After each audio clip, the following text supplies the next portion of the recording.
Les lésions élémentaires de la muqueuse buccale correspondent aux modifications de morphologie ou de couleur du tissu.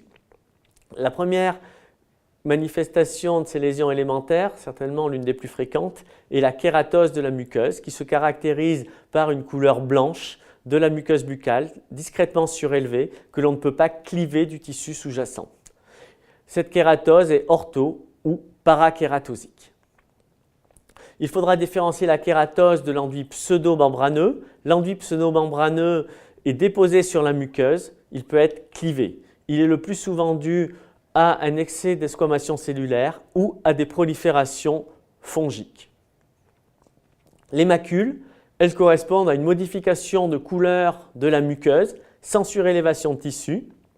Elles peuvent être d'origine mélanique, comme sur la photo du haut. Elles peuvent être d'origine hémorragique, sur la joue de la photo du milieu, ou liées à une pigmentation exogène due à la diffusion de métaux à partir des soins dentaires, ici au niveau de la dent.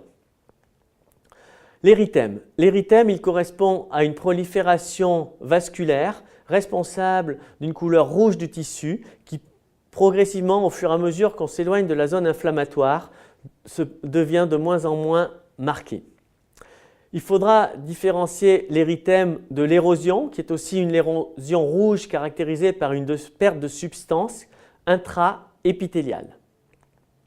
L'ulcération correspond à une perte de substance profonde, intéressant l'épithélium et le tissu conjonctif.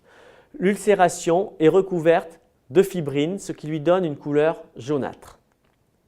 Les fissures, ce sont des ulcérations spécifiques que l'on observe essentiellement au niveau des lèvres, principalement au niveau de la commissure.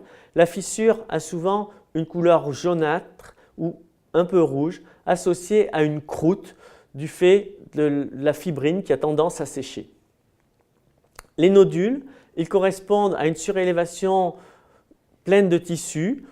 Leur diamètre est d'environ 1 cm. Ils sont le plus souvent associés à des tumeurs bénignes sous-jacentes. Les végétations, elles correspondent à un aspect exophytique de la muqueuse. Le plus souvent, ces végétations sont kératinisées. La vésicule, il s'agit d'une surélévation de tissus pleine de liquide, de petite taille, leur diamètre est d'1 à 2 mm. La bulle, il s'agit d'une surélévation de tissus pleine de liquide, le diamètre est plutôt de l'ordre du centimètre. La bulle peut être intraépithéliale ou sous-épithéliale. Les croûtes, elles correspondent à des ulcérations qui ont séché. On retrouvera les croûtes au niveau exobuccal, principalement au niveau du bord vermillon des lèvres. Les pustules, il s'agit de lésions extrêmement rares, caractérisées par la présence de pus au niveau de la muqueuse. Ces pustules donnent une coloration discrètement jaunâtre à la muqueuse. La dépapillation, elle correspond à une perte des papilles au niveau de la langue. On l'observe essentiellement associée à une hypocyalie. L'atrophie, il s'agit d'une lésion qui est séquelaire et qui est secondaire le plus souvent à une réaction inflammatoire. Elle est caractérisée par une diminution d'épaisseur de l'épithélium. Ici, on peut voir par transparence la vascularisation sous-jacente au niveau de la face dorsale de la langue. La cicatrice, elle est secondaire le plus souvent à un geste chirurgical ou à un traumatisme. Ici, il s'agit d'une cicatrice due à une biopsie réalisée à l'aide d'un punch.